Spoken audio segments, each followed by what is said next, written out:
No Face eu já abri, tá?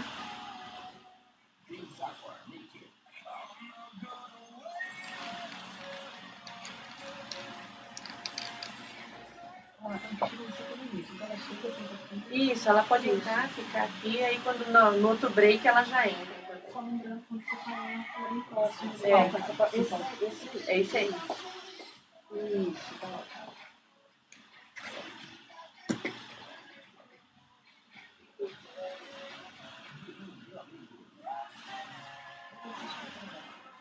Oi, e aí, gostou?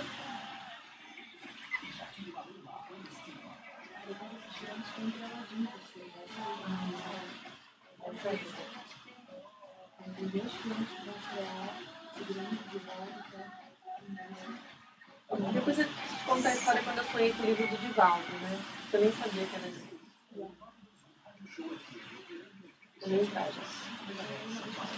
Luciano. Olívia. É Lu e Olívia. É.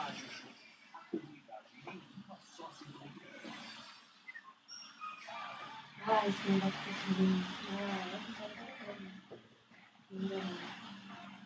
você é Amanda. Abre os microfones.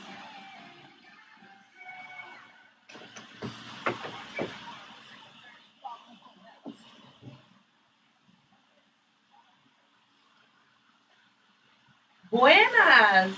Tudo bom? Tudo bom? Tudo bom? Tudo bom? Estamos de aniversário hoje? Estamos! Tudo bem, Karine? Karine tá entrando. Aproveita, chegou na hora certa. Chegou na hora certa. Chegou chegando. Sente aí, Karine, eu sou a Olívia. Eu sou a Lu, tudo bem? Terça-feira, 21 de maio, 1h04. O dia mais lindo do ano, eu diria. O dia mais lindo do ano. O dia mais lindo do ano. Seu aniversário. Muito obrigada! Ai, gente, que emoção. Sabe que tem um tempo que eu não gostava muito de fazer aniversário, né? Não sei por quê, não tinha muita... Todo ano vem um. Não tinha muita lembrança boa, mas de uns tempos pra cá eu gosto bastante. Já chorei hoje, com as demonstrações de carinho. Porque você vai chorar mais. Então. Até o final do dia. Arquivo confidencial. Ô, louco! Grande fera. Bom, gente, estamos no ar já pelo Facebook. Olha lá, ó, facebook.com/papo com elas oficial. Twitter também estamos lá, @papo com elas. No Instagram, @papo com elas oficial. youtube.com/papo com elas oficial. Quem quiser conhecer o nosso canal e rever todo mundo que já passou aqui pelo Papo com Elas desde o dia 21 de janeiro, quando a gente estreou. 4 meses, parabéns pro nosso programa também. Só comemorações. Só comemorações. Tem de tudo lá, né, Olívia? Tem de tudo. Tem história pra rir, história pra chorar. É catálogo da Netflix. Sem ter que pagar a assinatura de Netflix. Exato. Só tem um pacote de dados, você consegue ver lá a gente no YouTube. E também você pode ver as entrevistas da gente, várias matérias, coisas para fazer em São Paulo, em outros lugares também, no nosso site, que é o papocomelas.com.br. Tem muita coisa boa lá. Tem muita coisa lá, você pode mandar mensagem pra gente também. Vai dar uma olhadinha lá, ver o que você acha de legal e dá um feedback pra gente. É isso aí. E se você entrar lá no nosso canal do YouTube, aproveita para se inscrever e clicar lá no sininho para receber nossas notificações. A entrevista de agora não está sendo transmitida ao vivo, mas até o final do dia ela também vai estar lá, para vocês verem e reverem quantas vezes precisar, porque hoje é um assunto muito bacana. A gente está recebendo aqui no estúdio da Rádio Show a Amanda Gomes e a Karine Ross. Eu tava Ross. No sotaque de Massachusetts não me deixa. Eu e meu querido Humberto. Exatamente. Amanda Gomes e Karine Ross, fundadoras da Elas, Escola de Liderança e Desenvolvimento, para falar sobre uma síndrome que atinge muitas pessoas, a síndrome do impostor. A Amanda tem mais de 20 anos de experiência no mundo corporativo, exercendo funções de alta liderança em grandes empresas, é especialista na área de análise comportamental, disque e autoria do e-book As 10 Premissas para se conquistar autoridade no ambiente de trabalho, autora do livro Atitudes de Alta Performance com Coaching e idealizadora dos programas de desenvolvimento Líderes para a Vida e Liderária. A Karine é especialista em equidade de gênero e inovação há mais de 10 anos. Atualmente é CEO da Upwit, Unlocking the Power of Women for Innovation and Transformation, uma consultoria em inteligência e equidade de gênero e inovação. É ainda coautora e editora do e-book Mulheres Líderes na Tecnologia, Como Promover a Equidade de Gênero e Reter talentos nas empresas. Ufa! É muita coisa, é muita coisa legal. O que vocês não fizeram ainda? Nossa, tem muita coisa, né, pra fazer. É isso aí. Obrigada, meninas, Amanda e Karine. Eu até brinquei com a Amanda que ela veio de Malicuia, aproveitando o meme, aproveitando o meme do momento. Da Cleusa. Que conseguiu de volta. Conseguiu. É isso aí, meninas. Como a Elas tem ajudado as mulheres que sofrem com a síndrome do impostor? Excelente pergunta. A síndrome do impostor é um trabalho de autoconhecimento, né, para a gente vencer essas barreiras. Então, o que a gente entende dentro da escola Elas é que a essência da transformação está na gestão das nossas emoções, entender a origem das nossas emoções e como usar as nossas emoções a nosso favor e não contra a gente, né? Acho que o princípio é isso, né, tá? Começa por aqui. E acho que quando a gente está falando sobre síndrome do impostor, é legal a gente, quando a gente estuda um pouco mais, o que a gente percebe? Vou falar só para você falar bem pertinho, senão o vídeo não consegue. Tá ótimo aqui? Tá ótimo. Tá bom. A síndrome da impostor, ela atinge homens, mas ela atinge principalmente mulheres. E aí eu estou falando de mulheres que também são muito bem-sucedidas. Então, dentro do treinamento, né, que é o nosso programa Elas, que é o carro-chefe principal, o que a gente percebe? Que muitas dessas mulheres, elas têm uma trajetória brilhante, mas elas não reconhecem ainda o potencial delas, né? Então, muitas vezes elas acreditam a sorte, as competências delas por terem ascendido dentro de grandes empresas. Muitas vezes elas, às vezes, se auto-sabotam, não têm um senso de merecimento, de valorização. E na escola a gente ressignifica um pouco isso, né? A gente realmente, como a Amanda trouxe, a gente trabalha as emoções, mas uma perspectiva dela reconhecer o potencial delas. Então é como se fosse uma reconstrução de como elas contam a história delas para elas e para as outras pessoas. E aí, fora isso, tem uma série de outras ferramentas que a gente trabalha. É um capítulo de um monte de ferramentas que a gente trabalha com elas, né? Muito legal. E assim, principalmente a mulher, né, ela acaba sendo subvalorizada e oprimida em algumas sociedades, isso ao longo dos anos. E é à medida que quando ela consegue ganhar um espaço, às vezes ela acha, nossa, eu nem merecia estar aqui. Né? Então é isso que a gente tem que acabar com esse pensamento. Não, eu merecia estar aqui, eu me esforcei para estar aqui e o meu lugar é esse. É isso que Elas ajuda a gente a entender. Né? Exatamente. Essa palavra de merecimento, por exemplo, existe uma série de ferramentas que a gente trabalha e dentro dos exercícios que elas fazem, essa eu mereço, acho que elas falam centenas de vezes em 3 meses para realmente ancorar isso e resgatar toda a história. A gente fala que a escola ensina as mulheres a hackearem o sistema. E independente do mundo ainda não estar adequado, o suficiente, como essas mulheres conseguem usar essas potencialidades para hackear um ambiente ainda não favorável, né? A gente fortalece a nossa teoria da mudança da escola, que é promover o crescimento das mulheres, as libertando de serem perfeitas, tá? Esse é o... Não, a camiseta da Karine tá ótima. Sou perfeitamente imperfeita. Eu achei máximo. É isso aí, gente. Porque eu acho que esse é o lema da escola, né? Além da nossa teoria da mudança, o que a gente percebeu? Quando a gente ainda educa meninos e meninas de forma diferente, certo? A gente educa os meninos para liderarem, para serem corajosos, para arriscarem, para falharem. E a gente educa as mulheres a serem perfeitas. Então a gente tem um senso de autocrítica maior. A gente muitas vezes pede uma validação externa. Será que eu estou bem? Será que eu devo ir para aquela empresa? Será que eu devo conseguir aquele aumento, né? Aquela negociação? Então, assim, a gente busca sempre uma validação externa em relação às nossas ações. Isso vem da nossa bagagem, da nossa construção, como a gente foi educada nessa sociedade. E a ideia é a gente desconstruir isso, né? E o primeiro ponto é ressignificar essa perfeição. A gente precisa entender que nós somos perfeitamente imperfeitas. E que está tudo bem, homens e mulheres.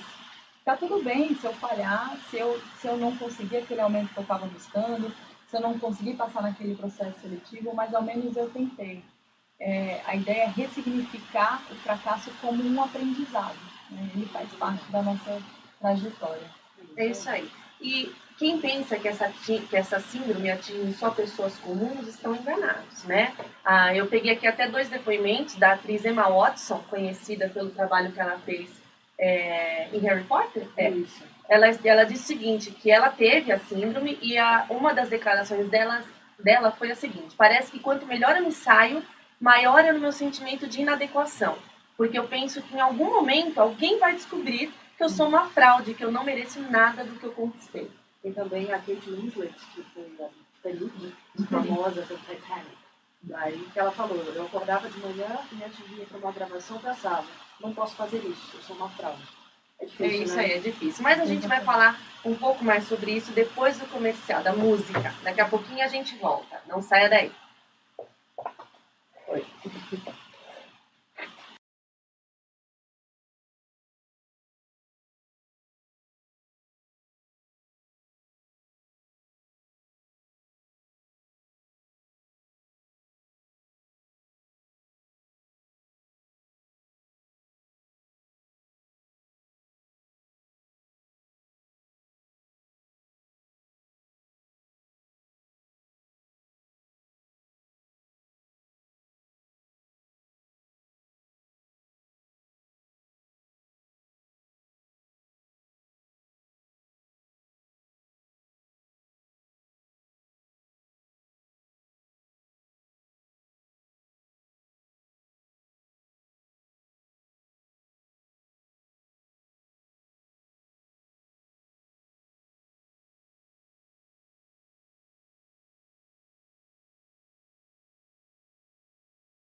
Muito bem, estamos de volta. Hoje recebendo Amanda Gomes e Karina Ross falando sobre a síndrome do impostor.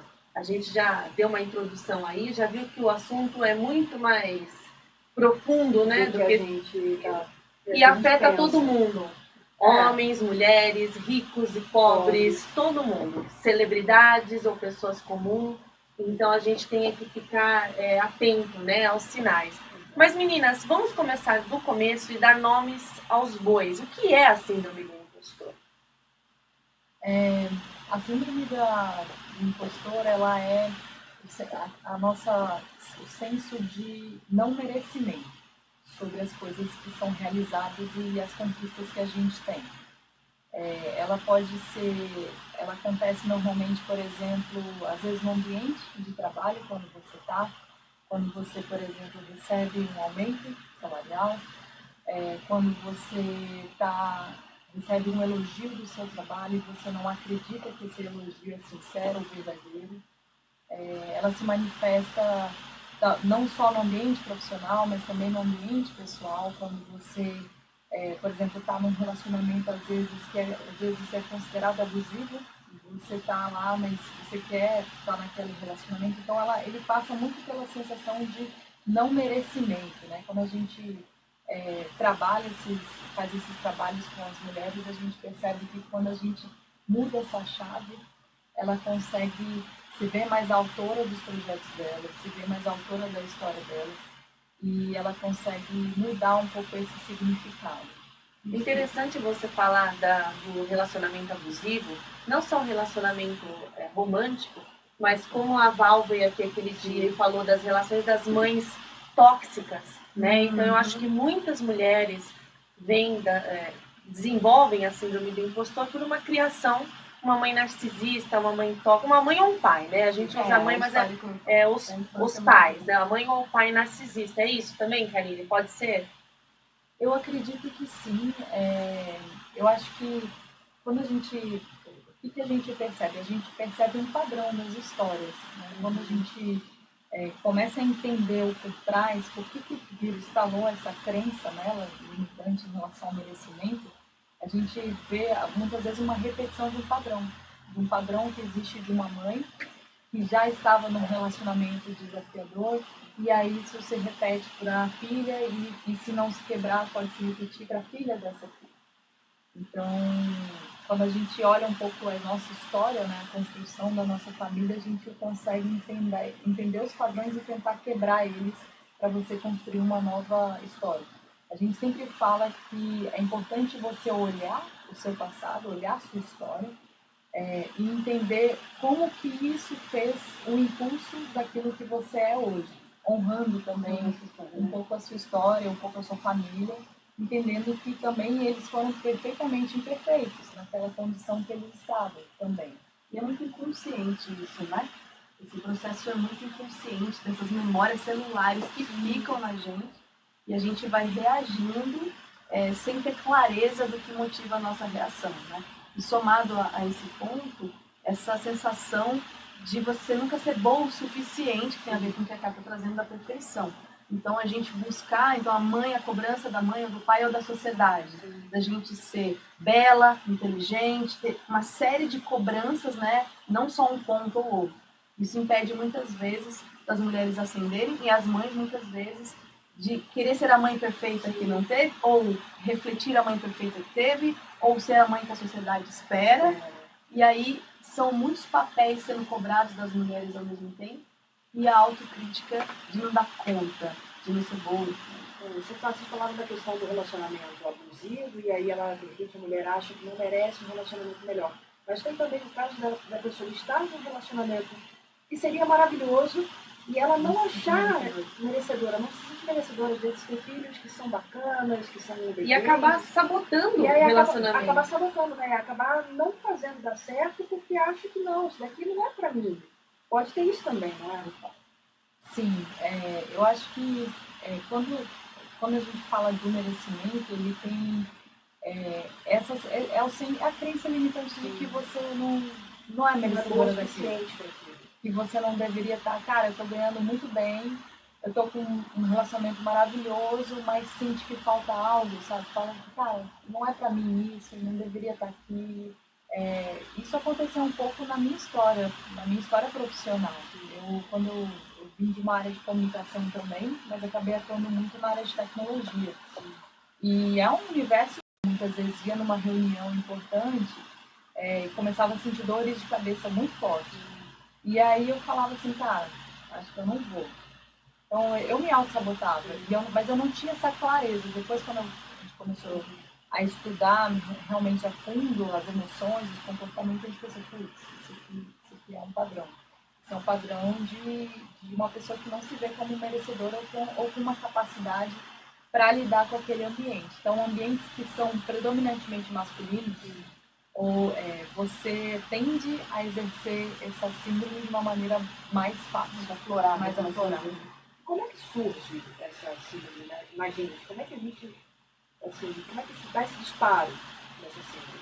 Eu acho que uma das observações que devem se atentar é em relação aos medos. Né? A síndrome, no fundo, por trás tem um medo, né, de ser descoberta, como foi o caso que você trouxe. Como que estão esses meus medos?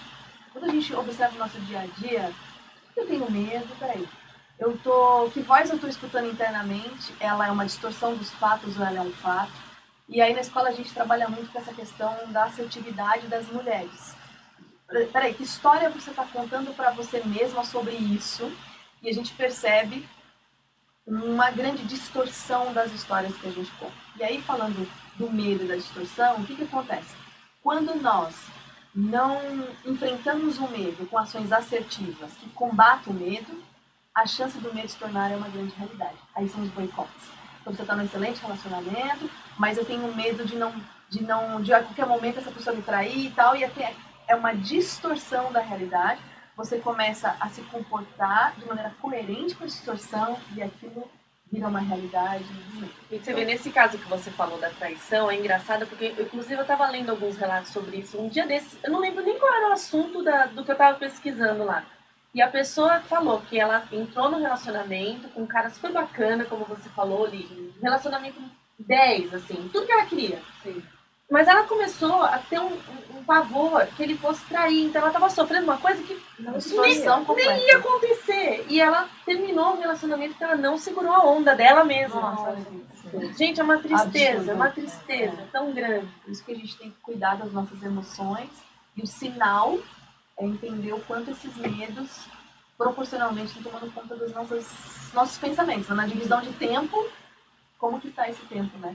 Eu acho bacana que assim, a Karine falou que ela teve a síndrome de impostor, que hoje ela consegue identificar. Eu também estava contando para Amanda que eu também tive por muitos anos. E assim, quando eu fui me tratar, fui buscar tratamento, fiz a hipnoterapia, a cena que fez com que aquilo internalizasse em mim era uma coisa tão boba, era uma coisa tão insignificante que eu acho que quando aconteceu, assim, de tão insignificante que ela era, a gente não percebe mesmo. Mas aquilo internaliza de uma forma, né, Amanda, que ao longo do tempo, não sei se vai reverberando, vai em cascata, e né? vira bola de neve, né, e depois você fica realmente perdido, você não sabe como. Mas quando você volta lá na origem, e aí você, com a bagagem que você tem hoje, você consegue ressignificar, que é o que você falou, aquilo desaparece. Acho que tem um ponto que a gente trabalha muito com autoconhecimento, né? Quando você consegue identificar qual foi o gatilho, porque o desafio é o gatilho, né? Você tem um sintoma, mas se você não tratar a causa, você vai continuar tendo esse sintoma. Então, a partir do momento em que você busca um trabalho de autoconhecimento, identificar naquilo que você é boa, identificar quais são seus inegociáveis, quais são as batalhas que você quer travar, olhar para a sua história, olhar as conquistas que você teve da sua história a partir de fatos, né? Numa mera alucinações, você consegue recontar uma outra história de você.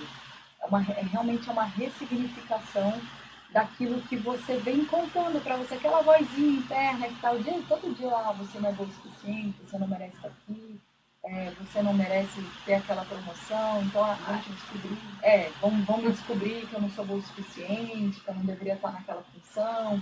Então, quando você começa a olhar para a sua história com fatos, você consegue diminuir essa voz.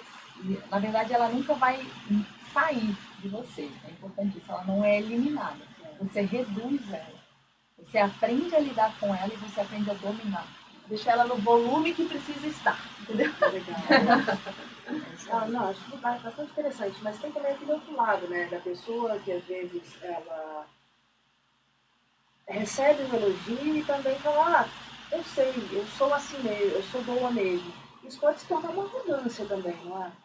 Então, depende, né? A gente trabalha, assim, depende muito do contexto, né? Mas às vezes a gente brinca que o excesso é falta também.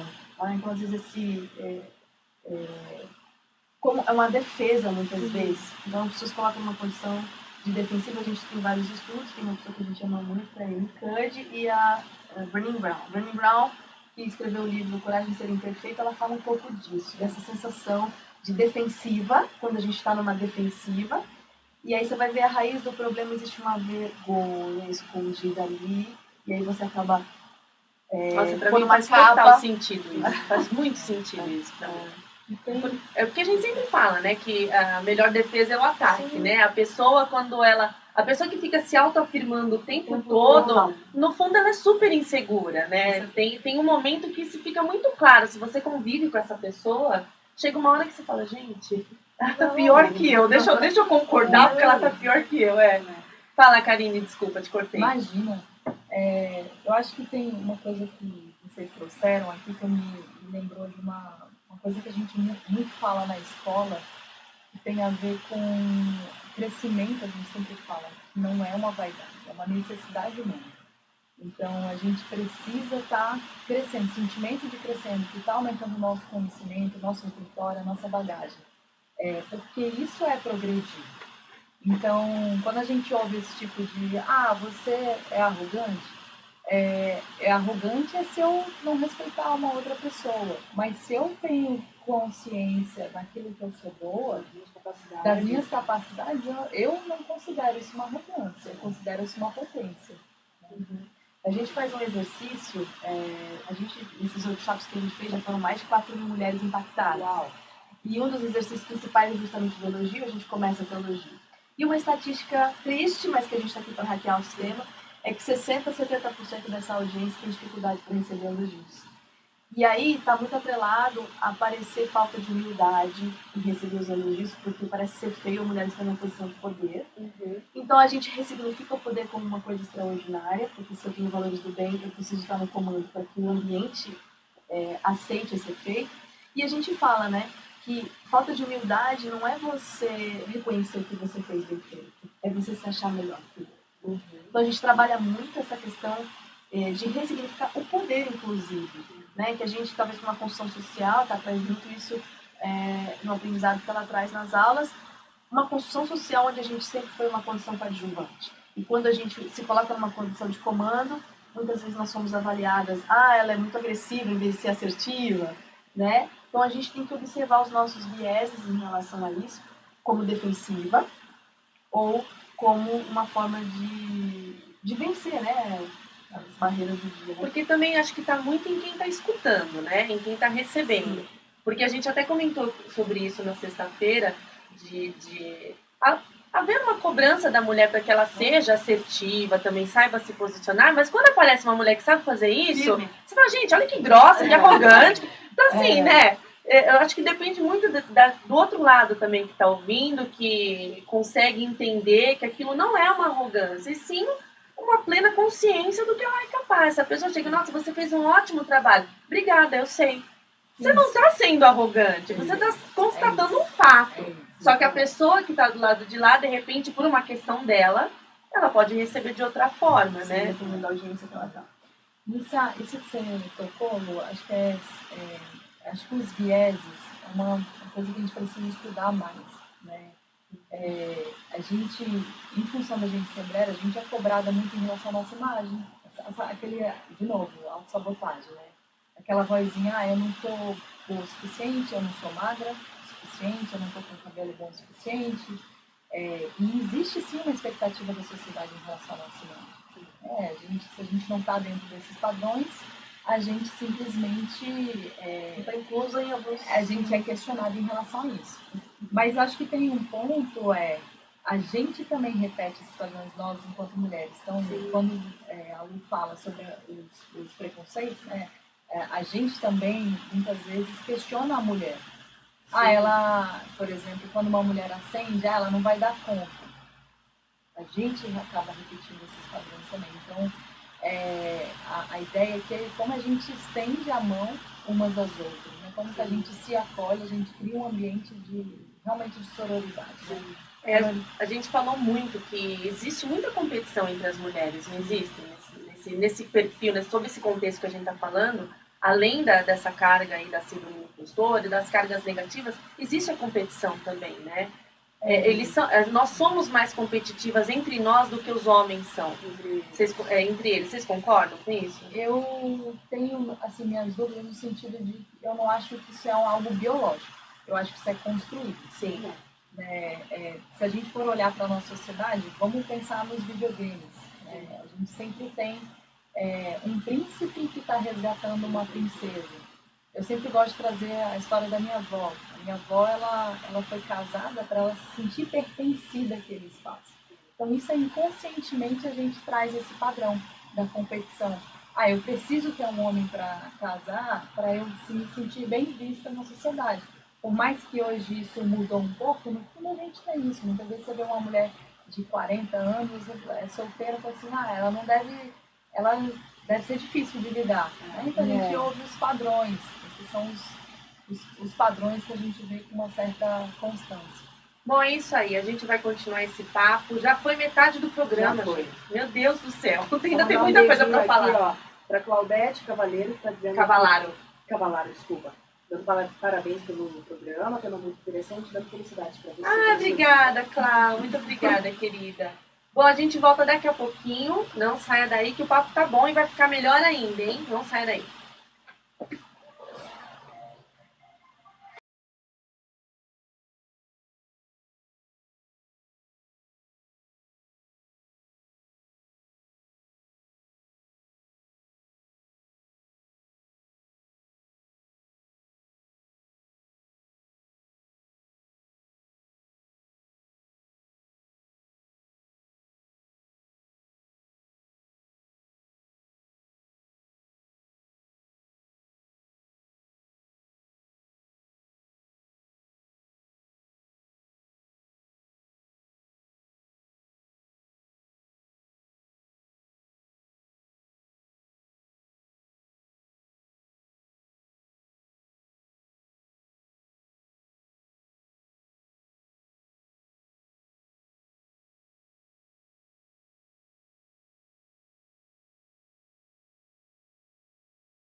beleza! E engatou na conversa. Meu aqui irmão quase. gêmeo, Frejá, meu irmão gêmeo. Parabéns, Parabéns, Frejá. Ele faz 10 a mais, 56 ele tá fazendo hoje. Olha Tá só. inteirão, hein? Tá ótimo. Corpinho de 50. Tá ótimo. Tá ótimo.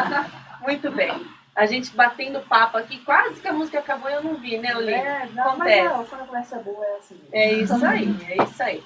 Bom, a gente está falando hoje sobre a síndrome do impostor, recebendo aqui no estúdio da Rádio Show a Amanda Gomes e a Karine Ross, que são lá do Elas. Como que surgiu Elas? O Elas, a primeira turma do Elas foi em 2017, outubro de 2017. E, na verdade, o que aconteceu? A Karine já tem aí 10 anos de experiência na área de gênero, tem área política, vocês trouxeram. E eu fui executiva há 20 anos no mundo corporativo e apaixonada pelo tema de liderança. E aí, em 2016, eu encerrei minha carreira executiva e foquei em capacitação de liderança. E comecei a frequentar alguns organismos na área de gênero. E, no meu caso, na minha experiência, eu não estava presente para o assunto, não entendia esse gap tão gritante. E aí, a Karine, já com essa experiência, eu participei de um workshop que ela conduziu pela Twitch. E aí, a gente começou a conversar e ela falou assim, puxa, vamos fazer um treinamento de liderança inclusivo para as mulheres? E realmente a gente entendeu que no Brasil não havia nenhum produto que trabalhasse em ensinar as mulheres a hackear de fato. Não só abordasse no sentido de estimular, empoderar, mas de ensinar um roteiro mais concreto para essas mulheres ascenderem. A gente fez uma ideia de projeto, fizemos a primeira turma e da primeira turma já estamos na 10ª turma. Poxa, que bacana! 2017. Exatamente. Muito legal. Poxa, mas com que frequência vocês fazem esses workshops? A gente tem desde workshops de 2 horas, que a gente chama de baixo impacto, é um workshop que a gente fez para mais de 4.000 mulheres, e o treinamento, que é esse de 54 horas, que é realmente uma guinada. Né? A gente pega na mão das mulheres, a gente tem mulheres que querem ascender dentro de empresas, que querem empreender, que estão em fase de transição de carreira, e a gente ajuda elas a ir para esse próximo estágio da vida delas. Então, a gente ensina elas realmente a hackear, né? Ela entender o potencial delas e, ao mesmo tempo, também criar um plano de ação que seja congruente e consistente com aquilo que ela está buscando. E aí, muitas delas falam assim, mas eu não sei o que eu quero. Qual que é o meu propósito? Né? O que eu quero viver e tal. E a gente fala assim, cara, você não precisa, muitas vezes, ter a clareza do seu propósito, mas comece a experimentar coisas novas. Comece a se abrir para essa possibilidade que, com certeza, você vai conseguir identificar lá na frente um pouco desse significado do caminho. Né? Exatamente. Se você está disposta a achar o caminho, já é um grande passo. Né? Então, hoje geralmente a gente tem 4 eventos por mês, né? Pelo menos um por semana, essa é uma meta que a gente tem de eventos abertos. Desses workshops São de 2 horas. De 2 horas, né? Onde a gente tem parceiros como o Google Campus, em Nova Brabitá, Cubo Itaú, então a gente está em grandes parceiros, né, Spaces, Recos, onde a gente traz esse público para essa experiência de 2 horas. E o programa Elas, a gente tem mais ou menos umas 4 ou 5 turmas por ano só, né, que são... Quantas pessoas nessas turmas? Média 50 mulheres, mais ou menos. Só mulheres. Só mulheres. Pessoas que se identificam como mulheres também podem, transgêneros? Sim. Bacana. A mulher, voltando a falar da síndrome agora, a mulher, principalmente se ela vive num ambiente opressor, ela acaba acreditando que ela é realmente incapaz. Isso aí a gente já falou aqui.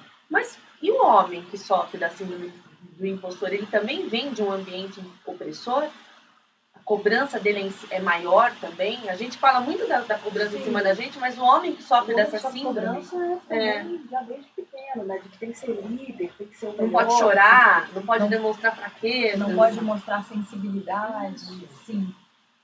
A gente tem, inclusive, tem várias pesquisas que mostram, tem uma da pesquisa que a McKinsey mostra, o quanto que os homens também não gostariam de estar nessa alta liderança. Por quê? Porque ainda é valorizado um estilo de liderança que muitas vezes é agressivo, muitas vezes é focado em resultado, muitas vezes ele não é empático e não é colaborativo. Então, isso é uma construção. Da mesma forma que a gente foi construída a essa perfeição, os homens foram construídos a serem corajosos. Mas tem pessoas que não se identificam, tem mulheres que não se identificam, tem homens que não se identificam. Então, a gente, ao longo da minha trajetória também como mentora, o que eu percebi? que os homens que não se reconhecem com esse senso de merecimento, muitas vezes têm uma história familiar por trás. Às vezes uma relação com o pai, uma relação com a mãe, e volta um pouco a questão familiar que a gente trouxe aqui também. Mas é do ser humano, né? Só que isso ainda tende a ser atingido mais pelas mulheres, pelas nossas estatísticas, pelas conversas que a gente tem tido com elas também. E tem um aspecto do comportamento que a gente já notou, assim, sempre a história, quando a gente olha para a história, muitos gatilhos estarão na história, né? E tem um conceito de você ou repetir o padrão ou repelir o padrão. Sim. Então, algumas pessoas, elas repetem inconsciente o padrão ou elas repelem o padrão. Então, se a experiência dela foi muito negativa, ela pode justamente ter uma aversão à experiência vivida e repelir aquilo no padrão, inclusive inconsciente, né? Então, às vezes, um pai muito opressor, ao contrário da pessoa ser focada em força, ela é extremamente insegura. E o oposto também é verdadeiro, né? Então, assim, eu preciso ser esse homem forte. Então, aí tem que olhar. E tem um aspecto muito grande que a gente faz quando a gente faz eventos em públicos mistos. A gente faz isso, tá? Onde homens e mulheres estão nesses eventos, o que a gente nota é que o grande desafio dos homens é de se conectar, que é algo que as mulheres têm com muito mais fragilidade. A gente faz muito mais facilidade. A gente faz um exemplo de se olhar durante 10 segundos e em silêncio doar o melhor para o outro. Os homens não conseguem ficar mais de 3 segundos. Eu imagino. Né? Então, temos um desafio bom daí também, né? Esse desafio é punk. Você já tentou? Estudos indicam que esse desafio é punk.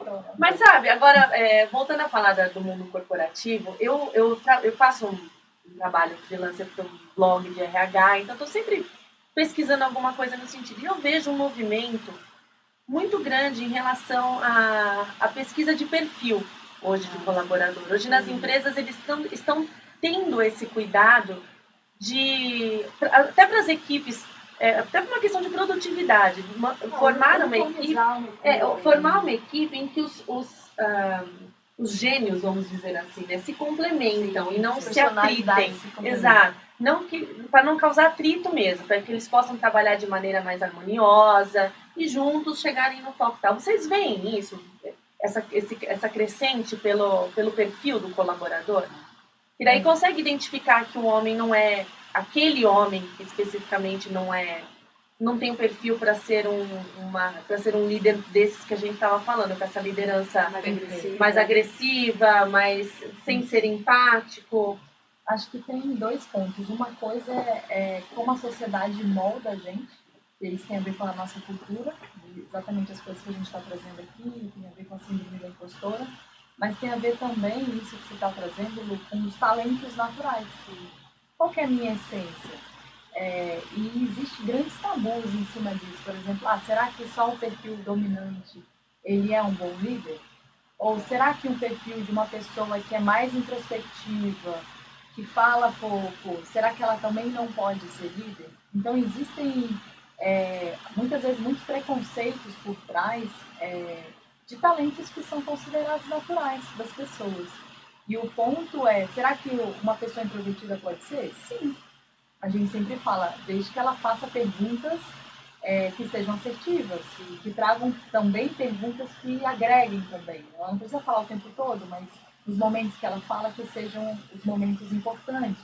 Ela pode não ter aquela liderança agressiva, mas ela pode saber contornar situações. Eu acho que é de uma maneira mais inteligente até, de tentar, junto com a equipe, ver quais os pontos fortes e fracos de cada um na equipe e tentar equilibrar.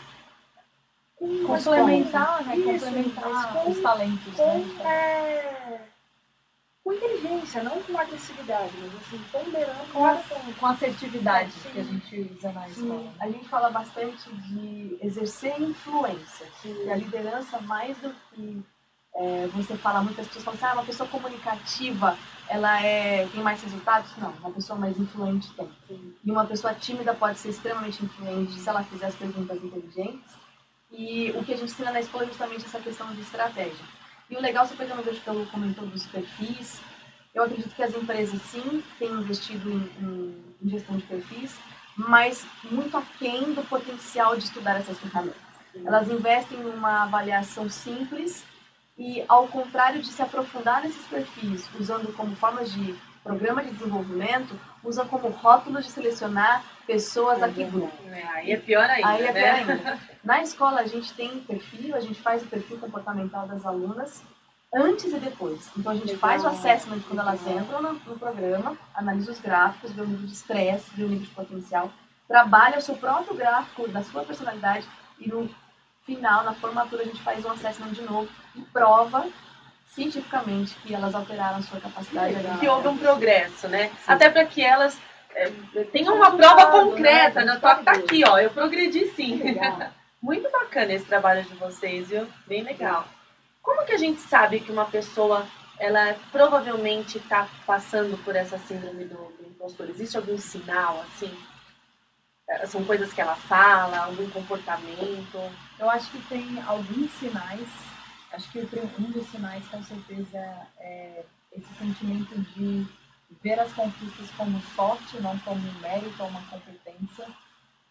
A questão da autossabotagem, então sempre tomar cuidado quando está num ambiente, por exemplo, está, sei lá, indo para um processo seletivo, que foi o sintoma que eu falei, gerou um sintoma físico, estou com dor de cabeça, qual que é aquelas desculpas que você tem dado para você de você não assumir aquela situação? Tem Segurança, o perfeccionismo extremo. O que seria o perfeccionismo extremo? Aquele sentimento de que a gente sempre precisa fazer um curso. O inglês avançado não funciona, tem que ser um nativo, tem que fazer um intercâmbio, sabe? E aí termina e acha que não aprendeu, Não né? aprendeu. Há 10 anos, tá bom, não Talvez aprende. ainda não tá bom o suficiente aquele inglês. Ou aquela graduação, termina uma graduação, Isso. vai para uma pós, depois vai para Isso. MBA, depois Esse eu já pós-MBA. presenciei um caso desse, gente. A pessoa fez a graduação, a pós, o MBA, e assim, a pessoa não tinha paz. Não tinha paz. A sensação que eu tinha, porque assim, gente, não, mas quando você já Ficou, sabe, né? eu falei, querida, não dá mais pra ir pra cima, acabou as graduações, não dá mais. Não, mas não dá, eu não sei. É uma extrema insegurança, dá dó, viu, gente? É muito ruim isso, muito ruim. É difícil. Acho que esses são os principais, assim. Existe algum momento na vida que as pessoas que elas se tornam mais propícias a desenvolver a síndrome? Eu acho que é um momento quando você não tem clareza do seu potencial. E isso a gente entende que quanto mais você tiver autoconhecimento, já desde o início, assim, por que a gente não estuda as emoções nas escolas? Da mesma forma que a gente entende que o empreendedorismo tinha que estar na escola, as emoções também tinham que estar. Verdade. Então, quanto mais você se conhece, mais você reconhece o seu potencial. E mais você toma decisões que são coerentes com aquilo que você acredita que você é boa. Então acho que tem um estímulo, infelizmente, para a piora dos adolescentes nessa síndrome, pelo excesso de informação que é dada para essas pessoas. Então as pessoas têm um excesso de informação, excesso de decisões e não tem resiliência para o time, né? Então na nossa geração, estamos falando de uma geração 1980, 1970, 80, 90. Então a gente tinha assim, não dá. Não era mais longo, né? Sim. Meses, para assistir um filme era uma semana. É só no E Natal. hoje, e aí, o que a gente nota, né? A gente tem várias gerações dentro da sala de aula. Um excesso de pessoas no piloto automático. Eu acho que esse é um processo, somado ao que a Cá está dizendo, que ajuda a aumentar essa síndrome. Porque as pessoas, no fundo, elas acham que estão super focadas e, no fundo, elas estão totalmente desfocadas de si próprias. Aí é um prato cheio para entrar as vozinhas que vão dizer isso não é bom o suficiente, porque o mundo do vizinho, todo mundo é perfeito. Olha nas redes, todo mundo tem uma vida maravilhosa, a minha vida não é maravilhosa.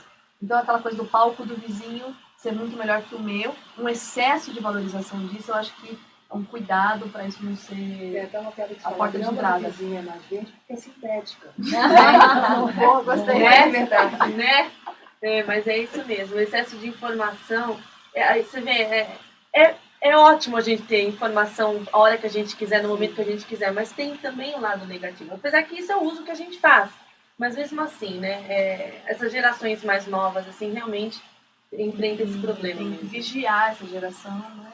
Tem. Ser demitido pode agravar os sintomas? Eu acho que pode quando, de novo, você não reconhece seu potencial. E a demissão ela pode se dar por vários fatores.